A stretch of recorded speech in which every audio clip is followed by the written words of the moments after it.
Okay, so I'm just doing this fast. It's going to take, we're going to spend a day on each planet, but I just want to give you a sense of this is not limited. I mean, you could ignore all this. You're giving, if you're working on the planets and the signs and the houses, you're guiding people properly.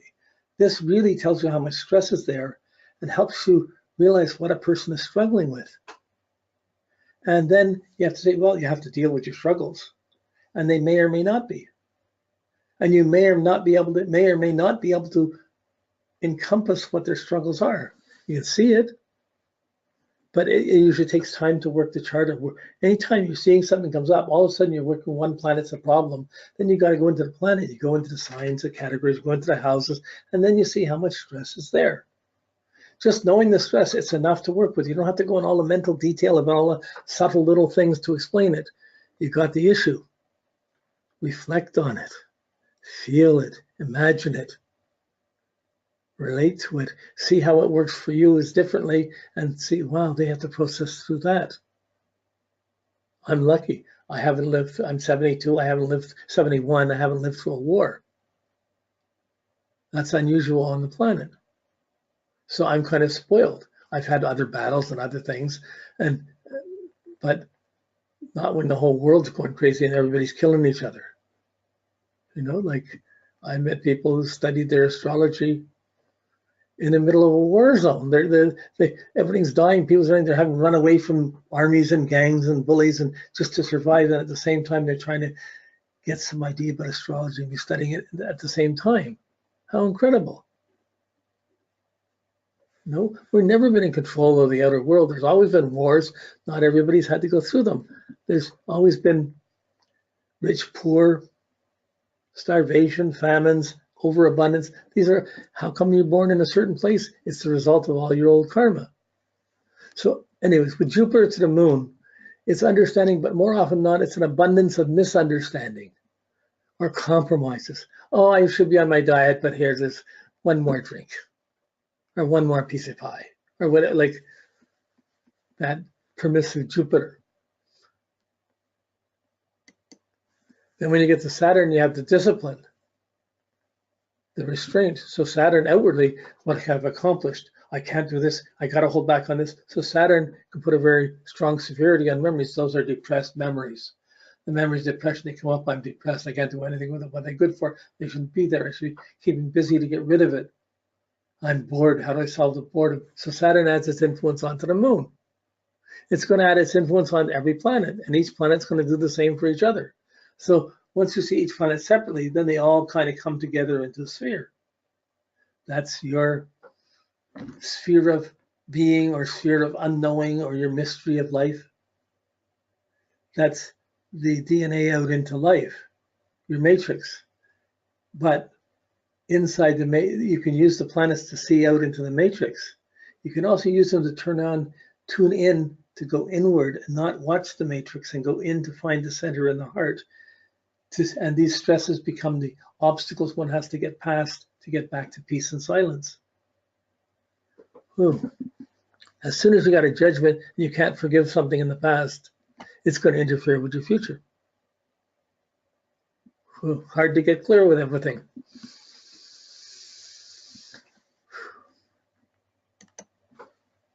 Then when you get to Neptune, of all the planet of dreams and visions and great expectations, when it's hitting the moon, you end up with the most idealistic, gullible things. You have the most pathetic, dependent things, the classic alcoholic or codependency situations.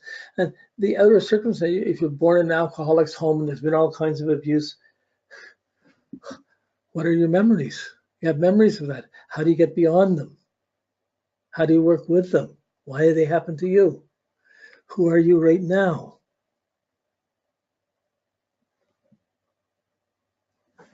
Again, you could take any one aspect and spend an hour or two talking on it. You know, as you do people's charts, you slow certain things down. Suddenly you work one planet and all of a sudden that planet opens up and you go, oh, look at this. And you're getting a psychic picture, a biopsychic picture of the complex of that person. And you're seeing the complexes that they're working through. But really, to solve things, How do you heal the complex? No matter what aspects you have to your moon, you have to use the moon in the sign it's in and develop and evolve each characteristic, each category, and make it a little bit better. You have to put the moon in the house it's in and try and get some security and evolve the moon and your lifestyle in that house. And by working with the signs and houses, those are the healing energy that will, even though the stress is there, you're still supposed to use the planets in this way. So you don't want to accentuate the planet. You got this aspect, you're messed up. You got Moon Neptune, you're so gullible, you're a drunk. You can't do that. It's too narrow-minded. It's the healing comes from the planet being in the sign, living up to the categories of the sign, expressing things in the houses properly and improving those. Even if you have a bad aspect, you still have to do the good things there. It may take more effort because you have a bad aspect or a difficult aspect that's causing stress and you may not want to do that, but eventually you come to being in the planets and the signs. So it's possible to, you don't want to get lost in your aspects. You want to see them as just stress patterns that are there. You got to figure out how to deal with. Oh boy, I'm going to make an extra effort to deal with that. If you have an addiction, sooner or later you're going to have to make an effort to get clear. And if you don't, you're just going to mess up your life, your memories, your lifestyle, your habits, and get out of reach.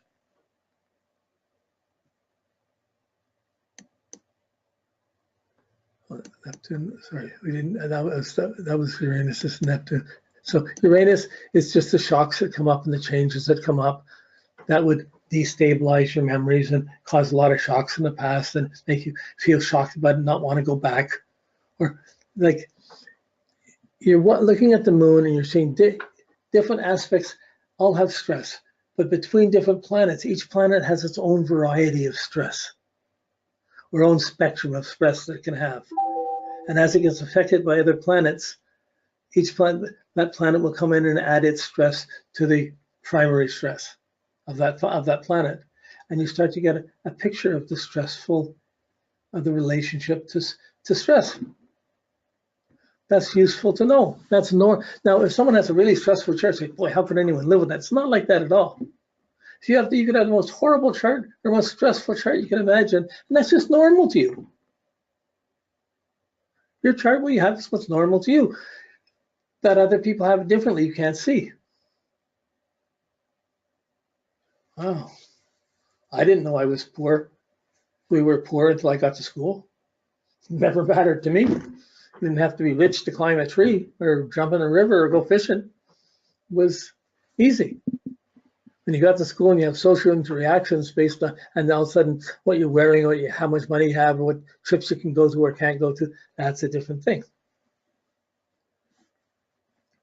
So Uranus can cause the excitements or shocks, and you have to break away from the past. Sometimes you have to learn to live differently from the past they came from. Some people are lucky that the past they came from supports them, and they can live in the way their family and the past supported them. Pluto is the confrontation, the reality check. It's the harshest planet. The moon is the most sensitive, so Pluto puts fears and blocks and harshness into the moon. And what do you remember? Remember things you're afraid of. What are you going to do about it? You can freeze. It's going to affect behavior. And in the process of working through this, you're coming closer. That's normal to the person, but it's not normal for everyone. I got knocked around all the time growing up. I never thought much about it. I figured, well, I got in trouble. I got caught for doing something wrong. I got smashed. I just always made sure that I got away with more things than I got smashed for. So if I got beat up for one thing, I'd get away with one or two other things before I get beat up for something else. And so by the time I got caught and was getting punished for something, half of me was already joking around saying, well, at least I got away with that and that. It was part of my rationale in dealing with abuse. So, okay, there's our whole pattern. We got our chart. When you look at a chart, it's just the visualizing this and getting the sense of the texture of this. It takes time to develop this. I've taught these classes every week for 45 years. It become a standard. It's normal to me. You're just starting. You're going to come in and out of it, and it's going to reinforce it, and you'll find your piece of it. I'm just trying to put out a standard that it can do these things. Okay, so here we have the meditating yogi with the chakras. And we have our layer levels of consciousness being like the chakras. And this is pretty much our class today. But what I want to just finish with is for next week, you got your aspectarian. You look at the aspects to your moon.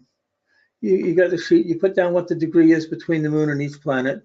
Then you see which aspect is, and you see the ones that are conjunction, square, or opposition, and the ones that are sextiles and trines. Those are the ones that you have to make your comments and give examples in your life of how it happened for you. You'll see 1,000 examples. I just want one written in there, something that connects it for you. So that's it for now. Thank you. And we'll start with just stressful aspects to the moon next week. Okay, thanks. Bye.